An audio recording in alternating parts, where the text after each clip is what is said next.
우리 이제 다 같이 우리의 마음을 모으고 또 우리 정성을 다하여서 우리 하나님 앞에 함께 예배하기를 원합니다.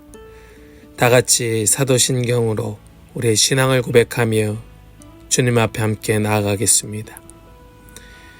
나는 전능하신 아버지 하나님, 천지의 창조주를 믿습니다. 나는 그의 유일하신 아들, 우리 주 예수 그리스도를 믿습니다. 그는 성령으로 잉태되어 동정녀 마리아에게서 나시고 본디오 빌라도에게 고난을 받아 십자가에 못 박혀 죽으시고 장사된 지 사흘 만에 죽은 자 가운데서 다시 살아나셨으며 하늘에 오르시어 전능하신 아버지 하나님 우편에 앉아 계시다가 거기로부터 살아있는 자와 죽은 자를 심판하러 오십니다. 나는 성령을 믿으며 거룩한 공교회와 성도의 교제와 죄를 용서받는 것과 몸의 부활과 영생을 믿습니다. 아멘. 살아계셔서 역사하시는 하나님 아버지, 감사와 찬송과 영광을 주님께 드립니다. 오늘도 우리를 부르사 주님의 자녀 삼으시고 주님의 뜻대로 주님의 길로 인도하시는 주님께 우리의 마음을 다 내어드립니다.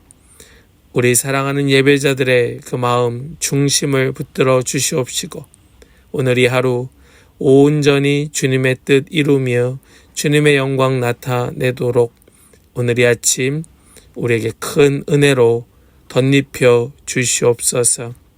오늘 이 예배 가운데 주시는 말씀 붙들고 또 힘있게 능력있게 살아가게 되기를 간절히 소망하며 우리 주 예수 그리스도의 거룩하신 이름으로 기도하옵나이다. 아멘. 오늘 우리에게 주시는 하나님의 말씀 열왕기하 4장 8절로 17절까지의 말씀입니다. 우리에게 주시는 하나님의 말씀 열왕기하 4장 8절로 17절입니다. 한우는 엘리사가 수넴 마을을 지나가게 되었는데 그곳에 한 부유한 여인이 있었다. 그가 엘리사에게 음식을 대접하고 싶어 하여 엘리사는 그곳을 지나칠 때마다 거기에 들러서 음식을 먹곤 하였다. 그 여인이 자기 남편에게 말하였다. 여보, 우리 앞을 늘 지나다니는 그가 거룩한 하나님의 사람인 것을 내가 압니다. 이제 옥상에 벽으로 둘러친 작은 다락방을 하나 만들어서 거기에 침대와 탁자와 의자와 등잔을 갖추어 놓아둡시다. 그래서 그가 우리 집에 들르실 때마다 그곳에 들어가서 쉬시도록 합시다. 하루는 엘리사가 거기에 갔다가 그 다락방에 올라가 누워 쉬게 되었다. 엘리사가 자기의 젊은 시종 게하시에게 수넴 여인을 불러오라고 하였다. 게하시가 그 여인을 불러오니 그 여인이 엘리사 앞에 섰다. 엘리사가 게하시에게 말하였다. 부인께 이렇게 여쭈어라. 부인, 우리를 돌보시느라 수고가 너무 많소.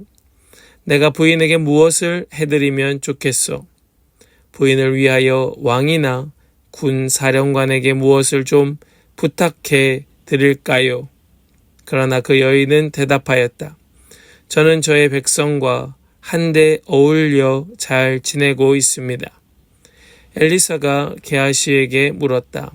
그러면 내가 이 부인에게 무엇을 해주면 좋을까? 게하시가 대답하였다.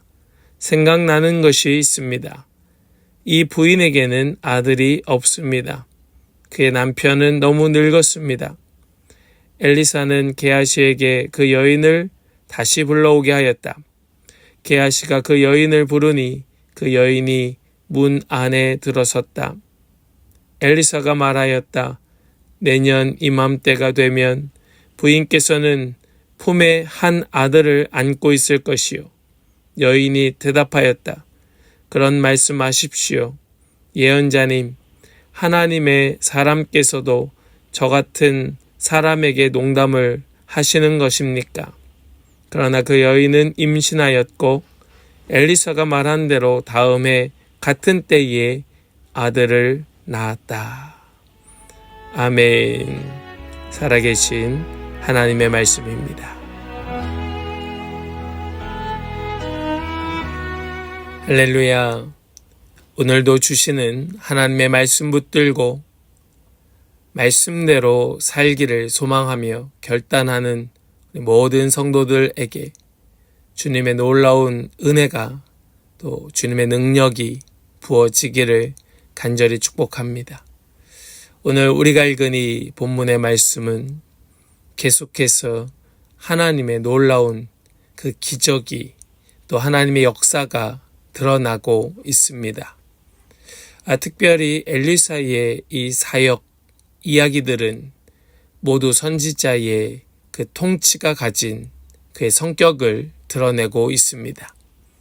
앞에서 남편이 죽고 빚 때문에 두 아들을 노예로 팔 수밖에 없는, 팔려가도록 내버려 둘 수밖에 없는 위기에 놓인 과부를 위하여 이적을 행하였던 엘리사가 이번에는 경제적으로는 풍요한 것 같지만, 풍요롭지만 아들이 없는 한 경건한 여인에게 아들이 생길 것이라는 복된 소식을 전하고 있는 것이 오늘 우리가 읽은 본문의 말씀이지요. 우리에게도 하나님은 동일하게 역사하여 주실 줄을 믿습니다.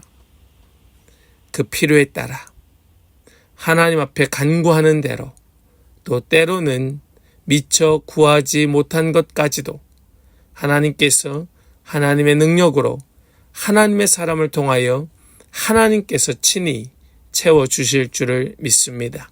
그 은혜가 우리 모두 가운데 흘러가기를 다시 한번 주님의 이름으로 간절히 축복합니다. 이 본문 가운데 나타나고 있는 수넴 여인, 이 여인은 사회적으로 풍요로웠고 또 비교적 지위도 높은 그런 여인이었습니다. 그러나 그 여인은 여느 사람들과 같지 않고 그는 아주 겸손하게 하나님의 사람, 그 선지자를 섬기는데 모든 힘을 쏟는 그런 여인이었습니다. 엘리사가 그곳을 지날 때마다 음식을 대접하였고 또 이제는 그를 위하여 머물러 쉴 수 있는 공간까지 마련하는 그런 여인이었던 것이지요. 여러분, 여기 이 대목에서 우리는 한 가지 분명히 깨닫게 되는 것이 있습니다. 그것은 무엇입니까? 경제적으로 부유하다 하여 하나님의 사람을 섬기고 대접하는 것은 아니다.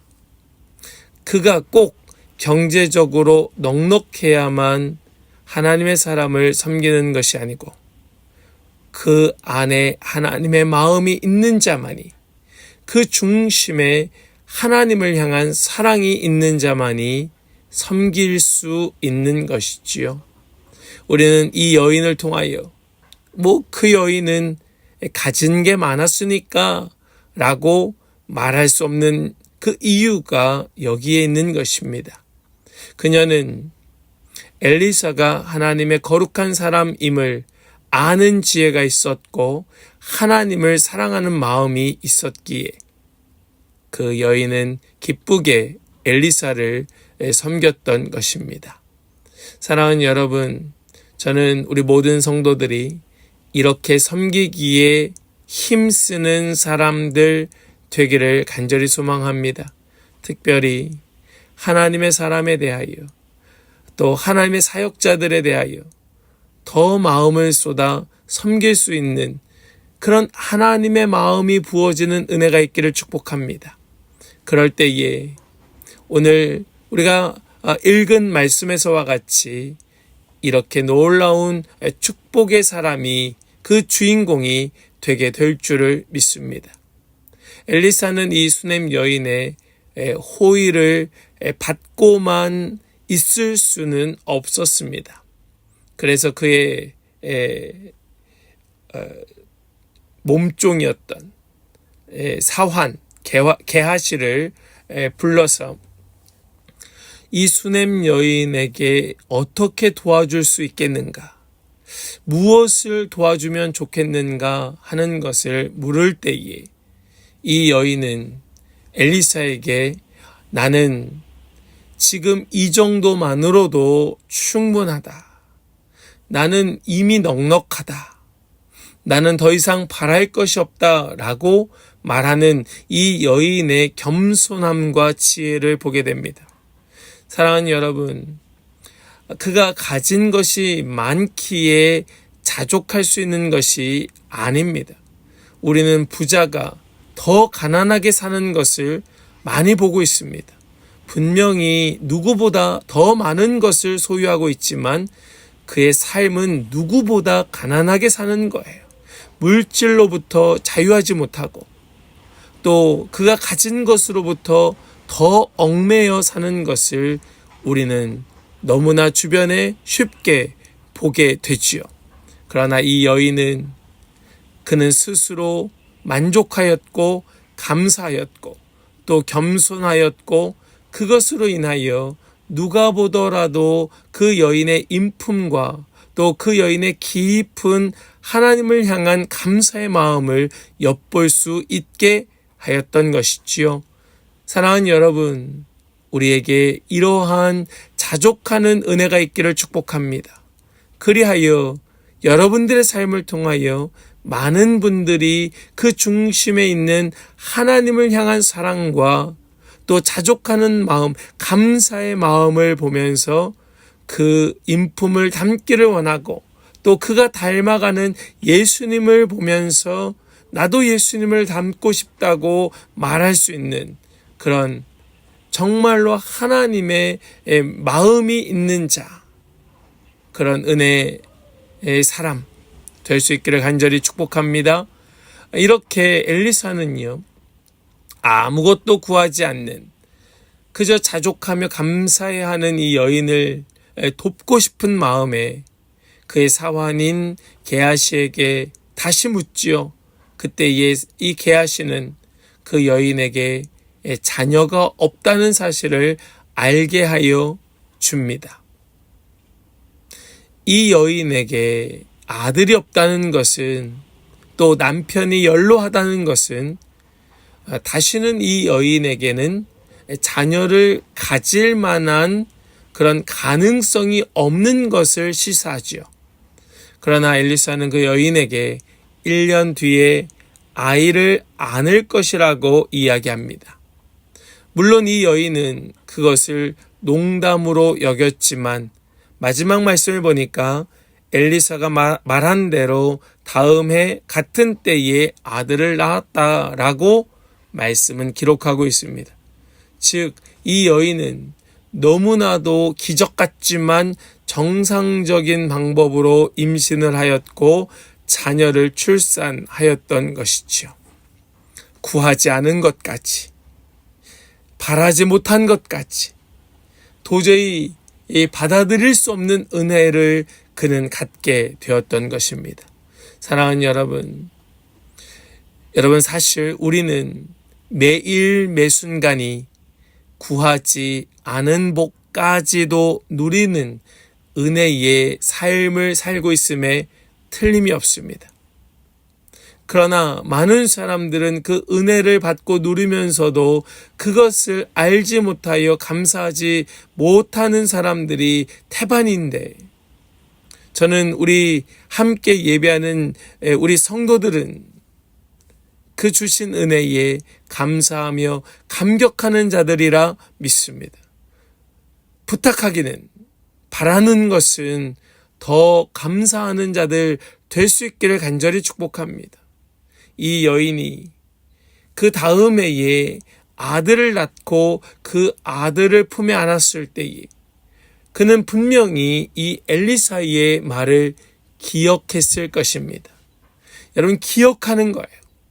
내가 차마 구할 수 없었던 것, 내가 차마 바랄 수 없는 것까지 나에게 안겨주시는 하나님의 그 말씀을 기억하는 것입니다. 이것이 감사하는 자의 가장 중요한 태도인 거예요.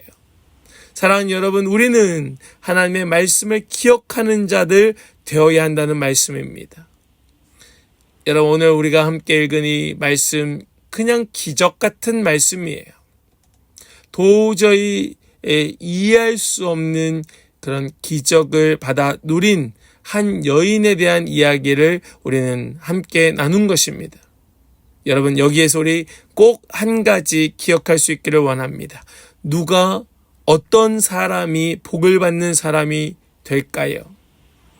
우리는 말씀 속에 나누었던 것처럼 겸손한 마음으로 스스로 자족하면서도, 그는 스스로 감사하면서도 하나님의 사람에 대하여, 하나님의 그 사역자들에 대하여 정말 최선을 다하여 섬기고 또 돕는 자, 그러면서도 그가 정말로 갖지 못한 것에 대하여 그는 얼마든지 구하고 바랄 수 있었을 텐데, 그럼에도 불구하고 그것을 굳이 구하지 않는, 차마 바랄 수 없는 그런 마음, 그에게 하나님은 더 큰 은혜로 베풀어 주셨던 것입니다. 그리고 그 여인은 분명히 그 하나님의 말씀을, 하나님의 사람, 그의 입을 통하여 전하여 줬던 그 메시지를 기억하고 놀라운 은혜에 감격해하는 사람이 되었을 것을 우린 믿습니다. 바로 그가 복받는 사람인 것입니다. 우리 오늘 함께 예배하는, 말씀 듣는 우리 모든 지체들에게 부디 그러한 복이, 은혜가 오늘 이 하루 또 남은 모든 여생 가운데 충만하여 넘쳐날 수 있기를 주님의 이름으로 간절히 축원합니다. 아멘. 기도하겠습니다. 하나님, 감사합니다. 하나님, 오늘 말씀을 통하여 우리 역시도 하나님의 그런 말할 수 없는 은혜를, 기적 같은 은혜를 받고 누리는 자였음을 다시 묵상하고 다시 깨닫고 다시 고백할 수 있게 하심을 감사합니다. 주님, 우리 더 섬기는 자가 되고 또 더 자족하며 감사하는 자가 되어서 우리가 미처 구하지 못한 것, 도저히 바랄 수 없는 은혜까지도 날마다 받아 누리며 그것을 기억할 수 있는 그런 진정한 복의 사람, 진정한 하나님의 사람 되게 하여 주시옵소서. 특별히 오늘 말씀 가운데 함께하는 우리 귀한 성도들 한 영혼 한 영혼 붙들어 주셔서 주님, 날마다 말씀하여 주시고 날마다 가르쳐 주시고 날마다 깨닫게 하여 주시어서 우리가 얼마나 큰 복을 받은 자이며 누리는 자인가 하나님 앞에 감사함으로 아뢰어드리고 날마다 고백하는 그런 귀한 성도들 다 되게 하여 주실 것을 믿고 감사드리며 우리 주 예수 그리스도의 거룩하신 이름으로 기도하옵나이다. 아멘.